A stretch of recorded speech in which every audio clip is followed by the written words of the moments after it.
Welcome back. Yo, what's up, world? Welcome back to the channel and welcome back to another episode of Chicago Bears Weekly. We are in episode 5 of season 3 of the Chicago Bears Weekly series, and we have free agency approaching us, and there's a lot of talk about the Bears quarterback situation that's been going on ever since last season, and definitely has been amped up a bit since the season has ended. Well, the Bears have already committed to Mitchell Trubisky in 2020 as our starting quarterback. So, we're going to need a backup quarterback, as Chase Daniel was proven not to really be the guy, and it's time for a change at the quarterback situation for the Chicago Bears. So, in today's episode, we're going to talk about the potential backup quarterbacks that could be signed by the Chicago Bears in free agency. Veteran quarterbacks, might I add. We're going to talk about who the Bears should sign and who the Bears should stay away from, and who aren't really going to look at the Bears because of their situation in this free agency class. But before I start this episode, be sure to follow me on Instagram and Twitter. Both handles are APW Sports, and both will be linked in the description below. Be sure to follow me to keep up with the latest happenings of the channel and just things that are going on with your boy himself. And also be sure to like the video, as that really helps the channel out a bunch. But with all those plugins and all that aside, without further ado, let's dive into it.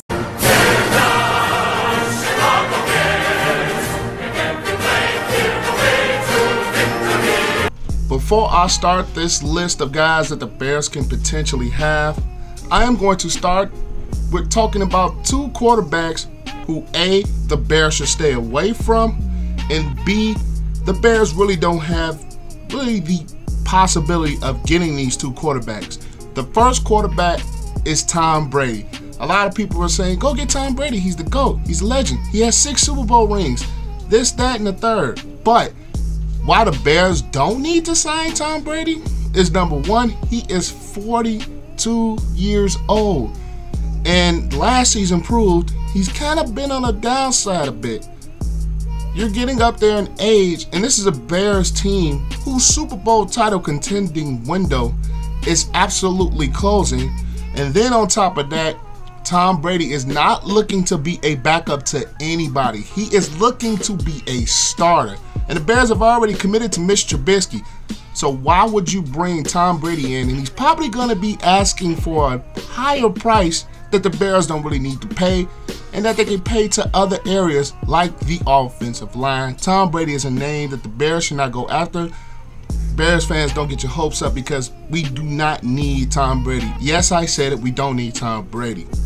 The second name on this list that the Bears should not go after, or I want to say the Bears have no opportunity to really sign, is Teddy Bridgewater.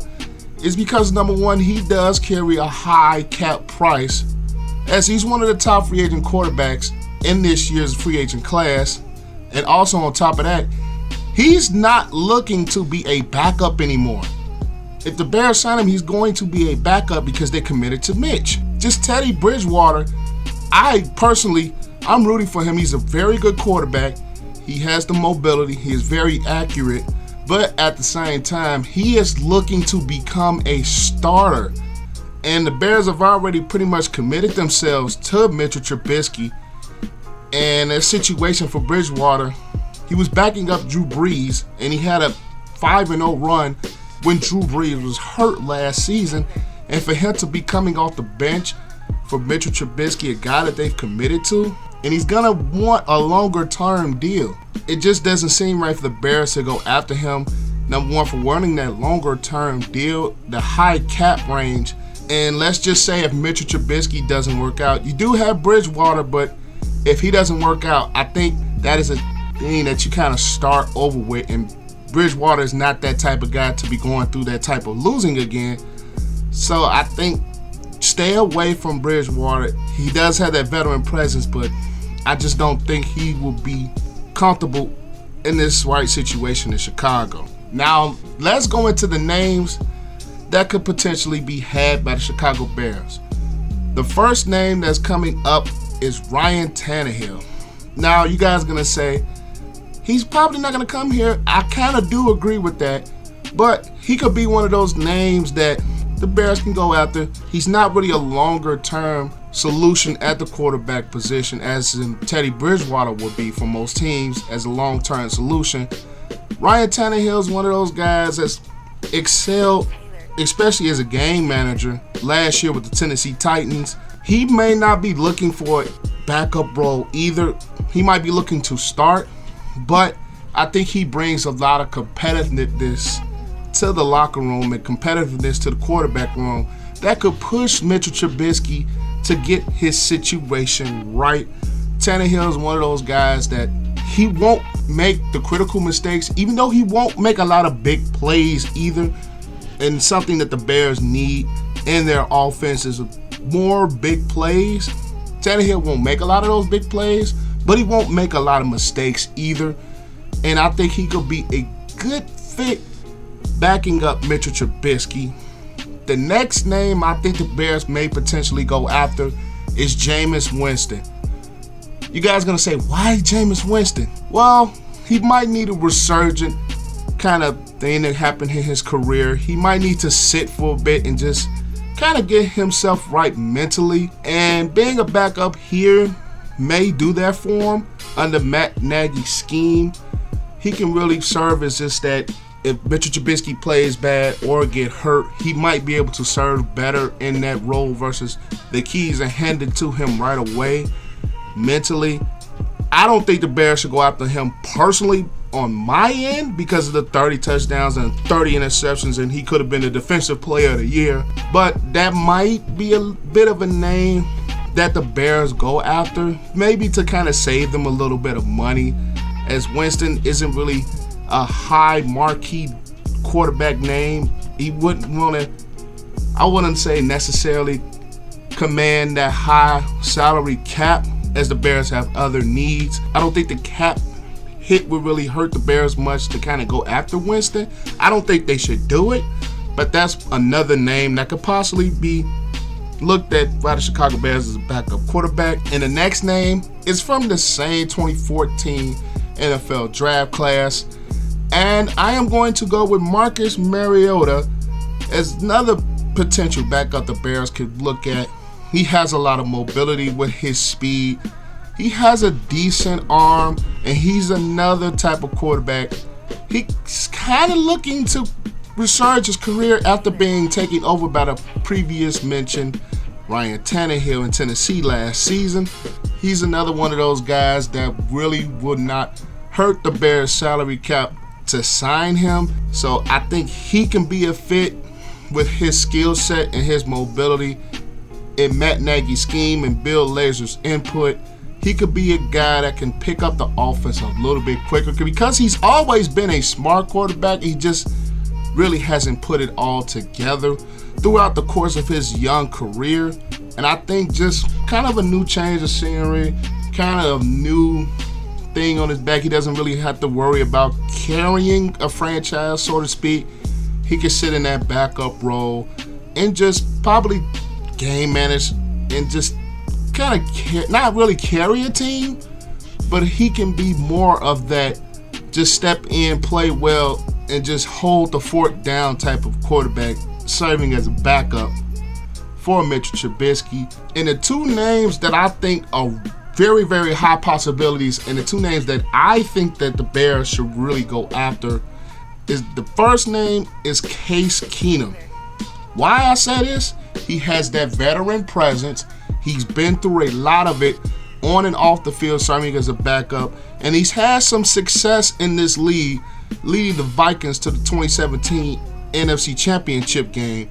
He really has a lot of that veteran presence that can really help Trubisky with mental reps. And if he's called to step on the field, he can step on the field and make some plays and kind of manage the Bears offense. And Case Keenum, he's not one of those big names, and so he's not going to necessarily command one of those big salary cap holds. So I think Case Keenum coming in and bringing a different type of presence, bringing that veteran leadership, and bringing that veteran experience as he's been in the league for a long time, serving as backup and occasional starter. He's another one of those guys that I think that can really, let's not really elevate it to a point, just kind of keep the Bears afloat, and kind of one of those bridge quarterbacks. If, say, Mitch Trubisky doesn't work in 2020, he could be one of those guys that holds it down until the Bears get to their future plans, and he doesn't have to command the high cap. He's probably going to look for something as a backup, as a 1-year deal, maybe 2-year deal, something on that level. So the Bears don't really have to pay high price, but they still get that veteran experience that Mitchell Trubisky really needs as a backup quarterback behind him. And the last name that I'm going to say on this list that really has intrigued for me to be a backup to Mitchell Trubisky is Phillip Rivers. Yes, I said Phillip Rivers. He's one of those names I kind of doubted at first, and now that I started to look more and more into what the Bears are looking for in that backup role, what the Bears kind of need in that backup role, Phillip Rivers is going to serve the Bears absolutely perfect. And this is why I say this. He's been in the league since 2004 as a starter for the San Diego Chargers, now LA Chargers.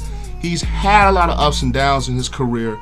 He's been through a ton. He's a very smart quarterback. He might be losing a bit of it in terms of his skill set, but he has that mental makeup for a strong-minded quarterback. He has that experience that can kind of help Trubisky elevate his game to that level that he needs to elevate it to. He has those mental reps.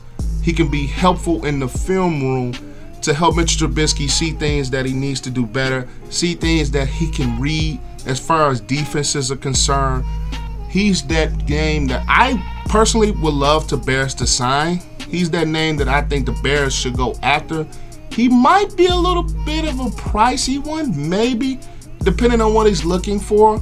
But I think Phillip Rivers is going to be the perfect guy to be a backup to Mitchell Trubisky in 2020 as that veteran leadership, the veteran presence. He has been through it all.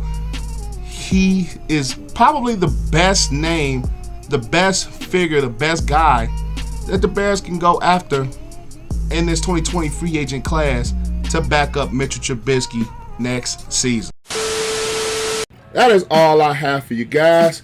Be sure to like, comment your thoughts down below. And if you think I missed a quarterback that the Bears can potentially have in this year's free agency class, be sure to leave your thoughts in the comment section down below.